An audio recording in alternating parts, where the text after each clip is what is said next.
sekalian.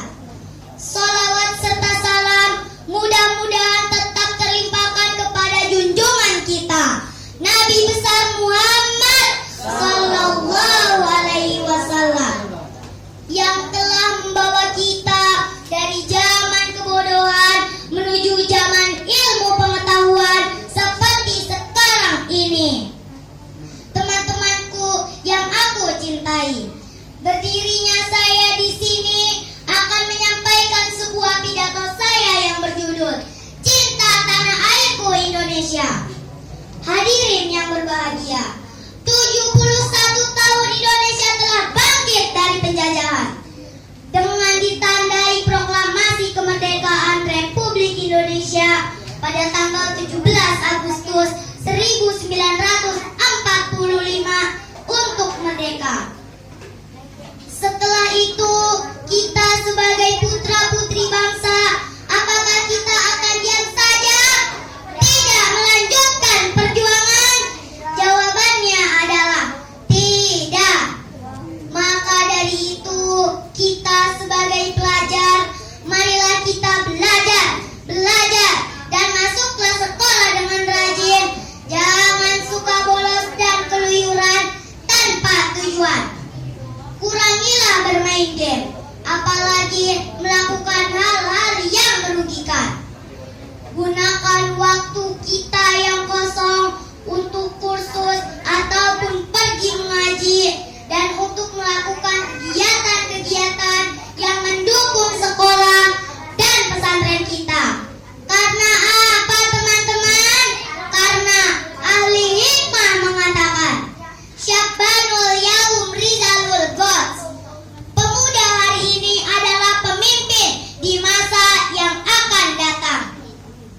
Hadirin yang berbahagia, ini adalah wujud bentuk kecintaan kita terhadap tanah air Indonesia. Karena pada nantinya kita semua yang berkumpul di sini adalah calon-calon pemimpin masa depan yang memimpin Indonesia di masa yang akan datang. Menjadi seorang pemimpin tidaklah harus menjadi ketua kelas, ketua OSIS, pembina, presiden, gubernur, ataupun menjadi bupati. Akan tetapi, menjadi seorang pemimpin adalah bisa menjadi orang yang bisa membawa kebaikan bagi orang yang ada di sekitarnya. Karena dengan begitu, Indonesia akan semakin baik, adil, makmur, dan sejahtera.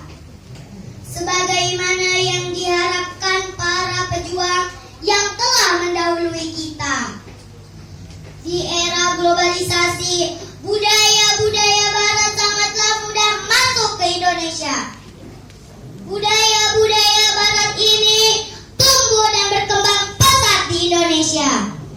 Dan kita sebagai generasi muda seakan lebih menyukai budaya barat ketimbang budaya asli kita.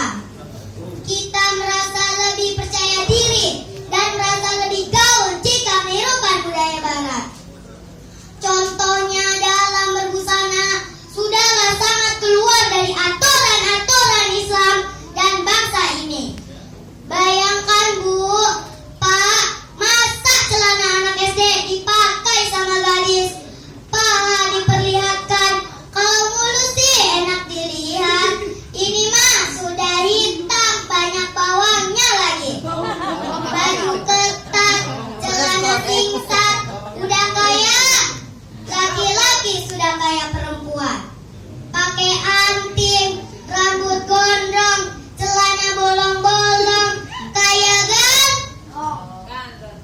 Hadirin yang saya hormati, dulu sesudah maghrib masih banyak anak-anak dan pemuda-pemudi berduyun-duyun pergi mengaji.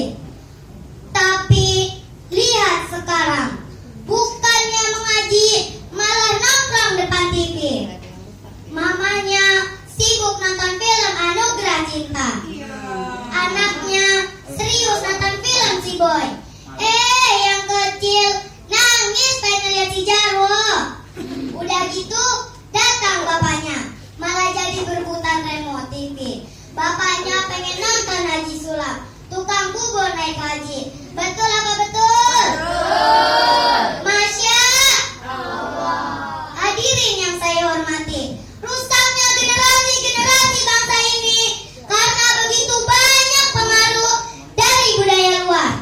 Contohnya HP, TV, internet yang sudah merusak moral-moral dalam berperilaku sebagai anak bangsa. Sebuah pepatah menyatakan, hubbul waton minal iman. Cinta tanah air adalah sebagian dari iman. Maka dari itu, jika kita merasa masih memiliki iman, maka wajib